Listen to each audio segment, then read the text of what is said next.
So it's a bit late. It's Saturday night.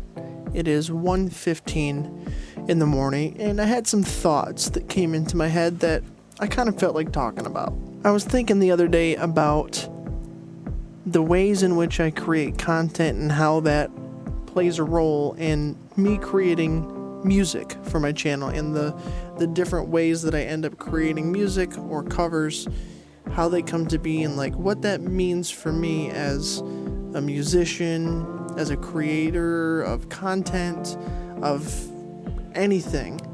And it's got me thinking about kind of this duality that I feel like exists with music. I feel like there's kind of a split, and obviously it's kind of a spectrum, but it seems to me that there is music for music and music for content. And I'll explain the differences in a very simple way.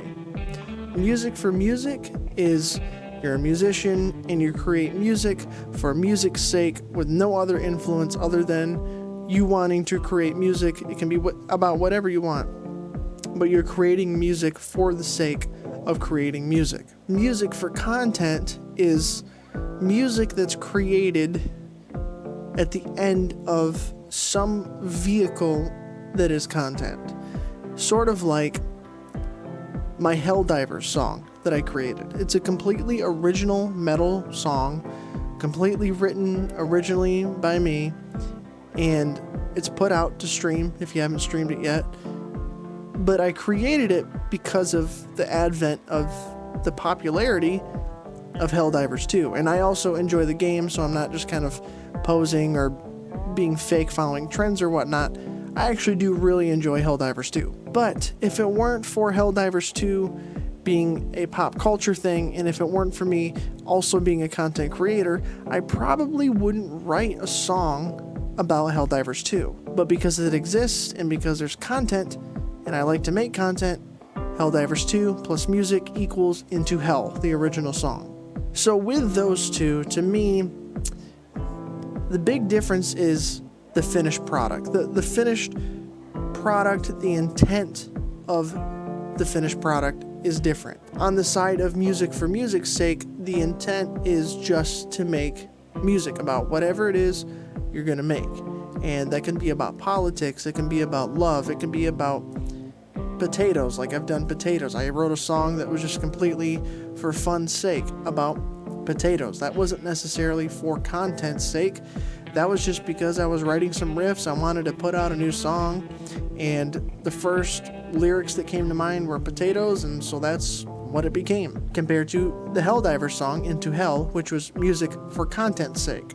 Both are still music, but the intent behind their creation were different. It's also interesting to think about the timelines when it comes to music for music's sake versus music for content's sake.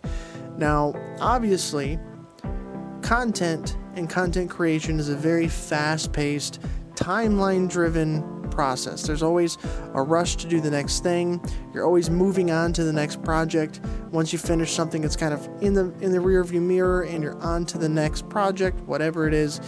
And after that, you're on to the next, and on to the next, and on to the next. When it comes to just music for music's sake, lots of people, especially if they get to a point where they're in a band, or even individual artists that eventually want to record something to release, you have your whole lifetime to write your first album. There's no necessary rush to put something out, because you want to make it the best you can, and you want it to be representative of whatever ideas and concepts you have in your head for the album or the single or the EP, whatever it may be. You have all the time in the world to come out with your first, and then you have, honestly, all the time in the world till you die, I guess, to make your second and your third and your fourth and your fifth and so on. You have no real pressure outside of maybe a contract, if you sign a contract with a label or whatever, which probably is not a good idea these days anyway. But other than that specific situation, there's no real rush to create the music and put it out. Music for content's sake, there's a very different timeline, in my opinion. The timeline for the music kind of coincides with when you need to release the content. So Helldivers 2 started jumping in popularity. I was playing it with my brother all the time. I still play it. I loved it so much I wanted to write a song for it for people to use to charge into battle and stuff like that. And so I wanted to put that out as quickly as possible. But what does that mean for the music? What that means is the music is going to be thought out well. You may cut some corners. You may not put as much time and love into it that you would otherwise in terms of music for music's sake, because you want to get this out as soon as possible so that people can use it and you can take advantage of the popularity of the game that's going on. So you definitely have a more crunched timeline. You want to ride the wave while it's still active. So the creation of that song and getting it mixed and mastered and put out for people to stream on whatever they want to stream it on is a timeline crunch to ride the wave that is existing at that moment in time for however long it may last. And who knows how long it's going to last, which also puts pressure on to just get it out as soon as you can. That'll sacrifice a bit of quality, a bit of love, a bit of polish. It may be rough around the edges, so it's not going to be a perfect release. And when I go into content and music like that, I fully understand that. It's obviously music for content's sake, so I categorize that a little bit differently, and I don't put so much pressure on myself for it to be so perfect. Which kind of leads into the quantity versus quality equation. When it comes to content, you'll hear a lot of people talk about the more things you have released in terms of music and videos and stuff, the more discoverable you technically are. You know, if somebody finds you and they like what you do, you want to have a back catalog of stuff that they can go listen to or go watch so that they can get hooked onto you as a creator of music or videos or whatever. And so the idea is to just, if you have an idea for something, create it and put it out and move on to the next thing. It's either going to do well or it's not. Who really cares if it doesn't do well, because nobody's ever really going to see it if it doesn't do well, so what do you have to lose? It might be a little bit less quality than it would be otherwise, but hey, you're putting out more things, so you're more discoverable, and you have a bigger catalog. And that's sort of somewhat the approach I take with Sinister Bunny. It's kind of an in-between, if I'm going to be honest. It's in a gray area between these two sides, but there's definitely that side to it of, hey, whatever way that I can find to weave in the ability to write a song for a piece of content, that's the route I want to take. On the other hand, with music for music's sake, it is definitely about the quality. You want it to be top-notch quality, top-notch writing. You want it to be top-notch mixing and mastering. You want the whole album to be top-notch. You want the album art to be top-notch. You want it to be like a glistening, perfect product. That way it looks great for your group or your individual music as an artist, and to labels and marketing and blah, blah, blah, all that fun stuff. You want it to be of quality, and you want the music to be of quality. So they're a little bit different. And that's not to say that the music for content's sake can't be of quality, but the intention, again, is going to be slightly different. The priority of quality is definitely higher on the list of priorities for music's sake than it is for music for content's sake. See, here's the part that gets a little bit tricky in my opinion. It's a lot more difficult these days to just be a musician. Like, social media marketing is such a huge thing for anybody that has a business, whether you're a photographer, a musician, a local food joint, a local brewery, whatever it is.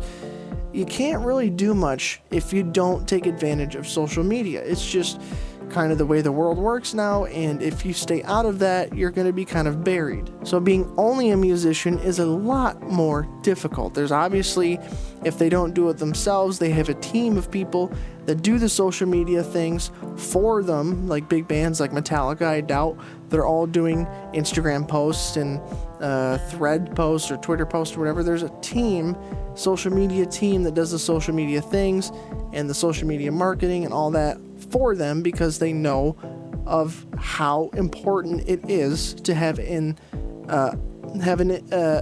social media presence, a presence online, an internet presence. That's what I was looking for, internet presence. It's very important to have that. And if you don't, you're going the wrong direction. So I feel like a lot of people tend to kind of ride the line between music for music's sake and music for content's sake, because you have to have that social media side a little bit. But it doesn't necessarily mean Metallica are content creators because they have social media that also markets their music. They are definitely music for music's sake, with social media and content being a driving factor to get people to listen to their music. Where the flip side for music for content's sake is kind of the other way around, where the music is kind of a driver to get people to consume your content, your music as well, but it definitely is like, hey, I can make cool things, so you should check out my other content. Which kind of leads me into where I sit. And as I mentioned earlier, I feel like I kind of sit somewhere in a happy medium between the two. I definitely am a musician at heart. I've used the vehicle of content creation to exude my other passion of filmmaking while also being able to create music. So I have other projects and other pieces of music that I work on in the background that never see the light of day under Sinister Bunny, because my intent with those is going to be very different than the music that I create for content with Sinister Bunny. So there's another side to the music that I write that is very much the music for music's sake that's outside of Sinister Bunny. And that'll have a very different approach whenever it comes to releasing that. And the entity of which that will be released under, I have no clue yet, but it's definitely a thing that exists. When it comes to Sinister Bunny, obviously, that's kind of more music for content's sake. And it's an enjoyable experience. So I kind of have both sides in a way, and I kind of teeter between the two. Most of the time, Sinister Bunny takes a higher priority because it's mostly what I enjoy doing, with combining my passion for filmmaking and my passion for music. So it kind of takes the driving seat with that. So a lot of times I do end up creating music for content's sake, but the intent is still there to make music.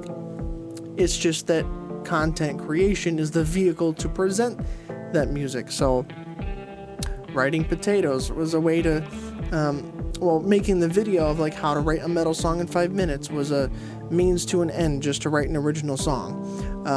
Making the Helldivers 2 song that I wrote, that's that was a popular thing. Obviously, I want to kind of cash in on that if I can with my content to get some exposure and get some people to find the stuff that I make. So I wrote an original song that has to do with that game and how popular it is right now, which I still was able to write an original piece of music, which I enjoy doing, and I was also able to ride it as a vehicle of content labeled under a Helldivers 2 song. So it's very interesting to me, the dynamic of that.